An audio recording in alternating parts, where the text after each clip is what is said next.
Hat trick hero Shivraj Kumar ಅವರಿಗೆ ಅಮೆರಿಕದ ಫ್ಲೋರಿಡಾದಲ್ಲಿ ಯಶಸ್ವಿಯಾಗಿ ಶಸ್ತ್ರಚಿಕಿತ್ಸೆ ನಡೆದಿದೆ. ಮಯಾಮಿ ಕ್ಯಾನ್ಸರ್ ಆಸ್ಪತ್ರೆಯಲ್ಲಿ ಡಾಕ್ಟರ್ ಮುರುಗೇಶ್ ನೇತೃತ್ವದ ತಂಡ ಶಸ್ತ್ರಚಿಕಿತ್ಸೆ ಮಾಡಿದೆ. ಭಾರತೀಯ ಕಾಲಮಾನ ಪ್ರಕಾರ ನಿನ್ನೆ ಸಂಜೆ 7 ಗಂಟೆ ಸುಮಾರಿಗೆ ಶಿವಣ್ಣ ಅವರನ್ನ ಶಸ್ತ್ರಚಿಕಿತ್ಸಾ ವಿಭಾಗಕ್ಕೆ ಶಿಫ್ಟ್ ಮಾಡಲಾಗಿತ್ತು. ಸುಮಾರು 5 ರಿಂದ 6 ತಾಸುಗಳವರೆಗೆ ಶಸ್ತ್ರಚಿಕಿತ್ಸೆ ನಡೆದಿದ್ದು ರಾತ್ರಿ 11:30 ಸುಮಾರಿಗೆ ಮುಗಿದಿದೆ ಎನ್ನಲಾಗಿದೆ. ಶಿವಣ್ಣ ಶಸ್ತ್ರಚಿಕಿತ್ಸೆ ಬಗ್ಗೆ ಇವತ್ತು ವೈದ್ಯರಿಂದ ಹೆಲ್ತ್ ಬುಲೆಟಿನ್ ಬಿಡುಗಡೆ ಮಾಡುವ ಸಾಧ್ಯತೆ ಇದೆ. ಶಿವಣ್ಣ ಅವರ ಶಸ್ತ್ರಚಿಕಿತ್ಸೆ ಯಶಸ್ವಿಯಾಗಲಿ ಅಂತ ಸಿಎಂ ಸೇರಿ ಸಾವಿರಾರು ಅಭಿಮಾನಿಗಳು ಶುಭ ಹಾರೈಕೆ ಮಾಡಿದ್ದಾರೆ. ಸೇನಾ ವಾಹನ ಅಪಘಾತಕ್ಕೀಡಾಗಿ 5 ಯೋಧರು ಹುತಾತ್ಮರಾದ ದುರ್ಘಟನೆ ಜಮ್ಮು ಕಾಶ್ಮೀರದ ಪೂಂಚ್ ಸೆಕ್ಟರ್ನಲ್ಲಿ ನಡೆದಿದೆ.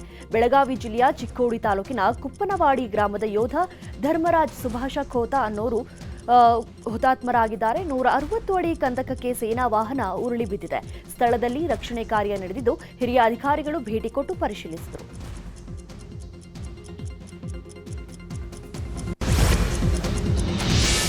ರೇಣುಕಾಸ್ವಾಮಿ ಕೊಲೆ ಪ್ರಕರಣದ 10ನೇ ಆರೋಪಿ ವಿನಯ್ ಜೈಲಿನಿಂದ ರಿಲೀಸ್ ಆಗಿದ್ದಾನೆ. ವಿಜಯಪುರ ಕೇಂದ್ರ ಕಾರಾಗೃಹದಿಂದ ವಿನಯ್ ರಿಲೀಸ್ ಆಗಿದ್ದಾನೆ.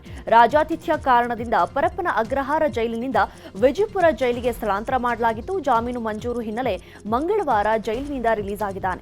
ಸ್ನೇಹಿತರು ವಿನಯ್ನ ಕರೆದುಕೊಂಡು ಹೋಗಿದ್ದಾರೆ. ಅಲ್ಲದೆ ಧಾರವಾಡ ಕಾರಾಗೃಹ ಸೇರಿದ 9ನೇ ಆರೋಪಿ ಧನರಾಜ್ ಕೂಡ ಬಿಡುಗಡೆಯಾಗಿದ್ದಾನೆ. ಜೈಲಿನಿಂದ ಬಿಡುಗಡೆಯಾದ ಧನರಾಜ್ನನ್ನ ಬರಮಾಡಿಕೊಳ್ಳಲು ಯಾರೂ ಬಾರದ ಕಾರಣ ಏಕಾಂಗಿಯಾಗಿ ಬೆಂಗಳೂರಿನತ್ತ ಪ್ರಯಾಣವನ್ನು ಬೆಳೆಸಿದ್ದಾರೆ.